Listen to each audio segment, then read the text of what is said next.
All right, we're going to leave our viewers in a moment for New South Wales. Also Victoria, you've got the 6 o'clock news coming up. We will continue our coverage in a moment for Queensland as well. A lot of details unfolding throughout the afternoon as well as the evening. At this stage, though, we know 65 people have been killed in the earthquake in Christchurch. Stay with us, Queensland viewers. Now the 6 o'clock news.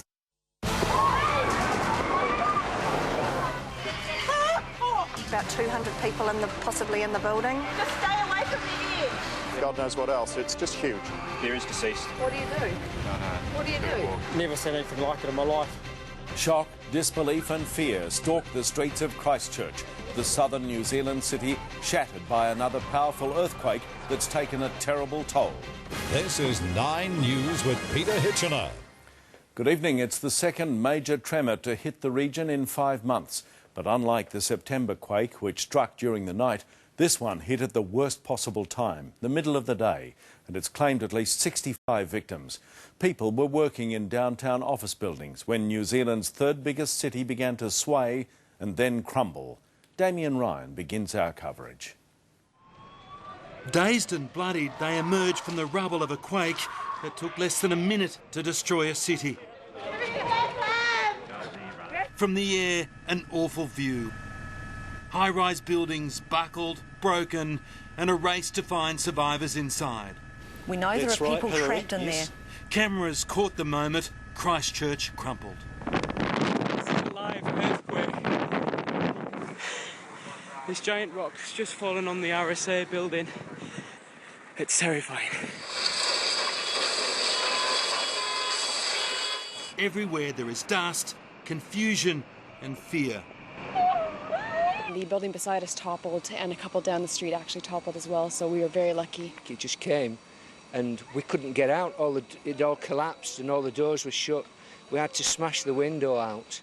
Street upon streets of crushed cars, buckled footpaths, fallen masonry, entire buildings reduced to piles of bricks.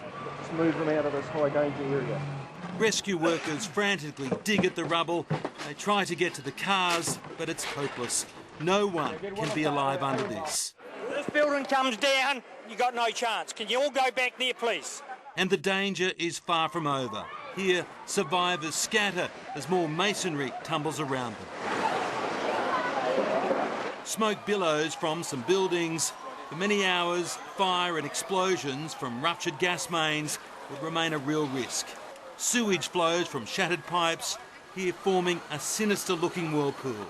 It's the Pine Gold building. At the Pine Gold Guinness building, a delicate and dangerous rescue gets underway. This woman is trapped on top of the wreckage. Step by step, a fireman guides her down. Safe in the embrace of colleagues, her face tells the story.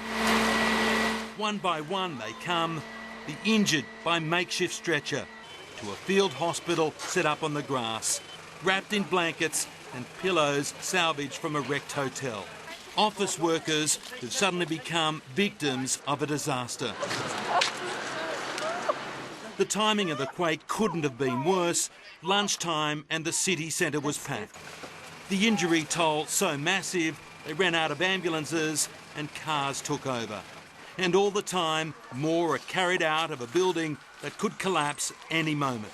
They are distressed and frightened for those they've left behind. He was stuck under his desk, and but then he got out because he was trying to get over to me, and I don't know if he's got out. I think it's about 10 people still from my work in there. It was the same across the city. Rescue after rescue, halfway up an office block, and women brought down by firemen. This rescue was from the 17th floor of a building where the stairwell had collapsed. There was no time to wait for help. Workers used a skip to reach colleagues inside the wreckage.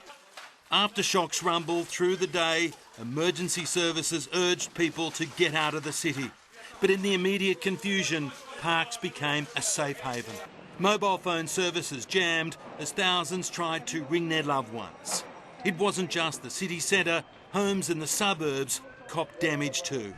Unlike the last quake, this has taken a heavy toll in human life, and it left New Zealand's Prime Minister visibly shocked. The look on people's faces, the people just sitting on the side of the road, their heads in their hands.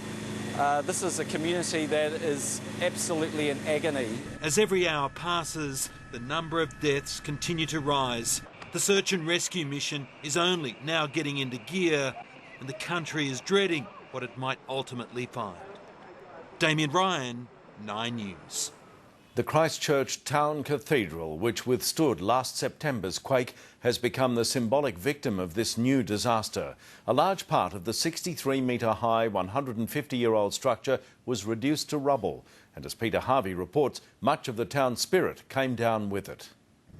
This is the treasured heart of Christchurch, the 150-year-old Anglican cathedral, or what's left of it. So we've just had another aftershock. About 5 minutes after the big quake, and there is someone trapped up in the glass there. They're just sitting out of the window.